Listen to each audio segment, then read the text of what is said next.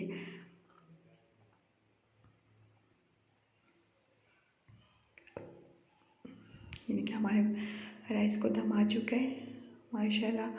हम इसको चेक करते हैं। देखिए हमारे राइस बिल्कुल रेडी हो चुके हैं और देखें ये बिल्कुल भी चिपके चिपके नहीं बने, बिल्कुल अलग अलग राइस बने। आप ये देखें।